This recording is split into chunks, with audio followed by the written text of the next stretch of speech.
வணக்க மக்களே, சட்டமன்ற கிடைக்கப்பட்ட மிக முக்கிய தகவல் ஒன்று வெளியாகி இருக்கிறதாம். பாஜக பக்கம் டிடிவி தினகரன் வந்ததுமே அதிமுக நடந்த முதல் மாற்றம் என்ன? யார் அந்த மூன்றாவது கண்? நிஜமா? வாங்க வீடியோவை முழுமாக்கலாம். அதாவது தமிழக அரசியலில் சமீப காலமாகவே சில மாற்றங்கள் எல்லாம் நடந்து கொண்டிருக்கிறதா. இதில் பிரதானமாக பார்க்கப்பட்ட அமமுகவின் பொருளான டிடிவி தினகரன் அவர்கள் அண்மையில் அதிமுகவுடன் இணைந்தது அரசியல் வட்டாரத்திலே ஒரு புதிய பரபரப்பெல்லாம் கிளப்பியிருக்கிறதா.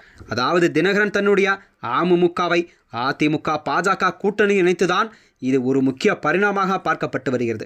அதாவது தினகரன் வந்ததை அடுத்துதான் சில சாதகமான ரிசல்ட் எல்லாம் கூட்டணிக்குள் நடக்கும் என்று கூட எதிர்பார்க்கப்பட்டதாம்.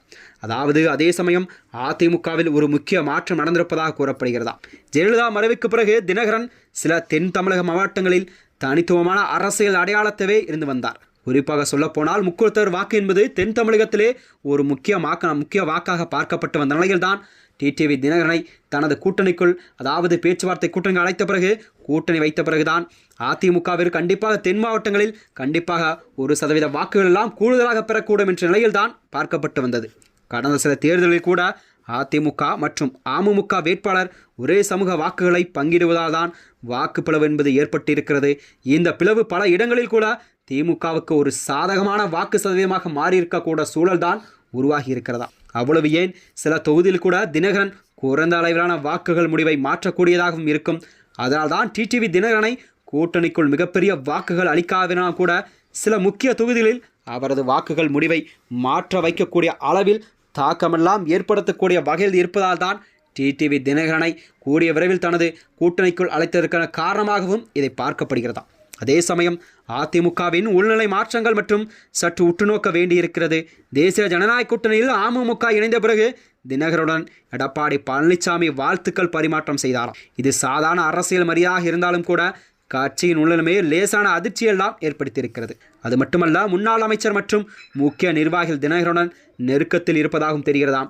இந்த விஷயம் எடப்பாடி பழனிசாமியின் காதுகளுக்கு எட்டியதாம். அதனால்தான் மறைமுகமான உத்தரவின் பேரில் தன்னுடைய நிர்வாகிகளுக்கு பிறத்துள்ளார். அதன்படிதான் டிடிவி தினகரனோடு முன்னாள் அமைச்சர் தொடர்பில் இருந்ததால் கடுமையான நடவடிக்கை எடுக்கப்படும் என்று எச்சரித்துள்ளார். இதற்காகத்தான் ரகசிய கண்காணிப்பு குழுவும் அமைக்கப்பட்டது.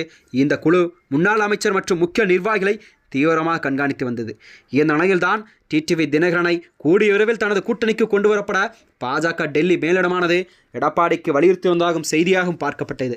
அண்மையில் தான் டிடிவி தினகரன் அதிமுக பாஜக கூட்டணியில் தன்னை இணைத்துக் கொண்டார். அதனைத் தொடர்ந்துதான் தென் தமிழகத்தில் முக்குளத்தர் வாக்கு என்பது கண்டிப்பாக அதிமுக இந்த தடவை அவர்கள் வாக்கு சதவீதம் அதிகமாக ஏற்படுத்தக்கூடிய வகையில்தான் டிடிவி தினகரனை தனது கூட்டணிக்குள் அழைத்துக் கொண்டது என்பதும் பார்க்கப்பட்டு வந்தது. மேலும் 2026 சட்டமன்ற தேர்தலானது கண்டிப்பாக அதிமுக பாஜக கூட்டணிக்கு இது ஒரு முக்கிய தேர்தலாக பார்க்கப்பட்ட சமயத்தில்தான் அவர்கள் கூட்டணி இன்னும் ஒரு வலுவான கூட்டணியாக பார்க்கப்படும் என்று எதிர்பார்க்கப்படுகிறதா. மேலும் இதுபோன்ற வீடியோக்களை தெரிந்து கொள்ள நமது சேனலை மறக்காமல் சப்ஸ்கிரைப் செய்து கொள்ளும். நன்றி, வணக்கம்.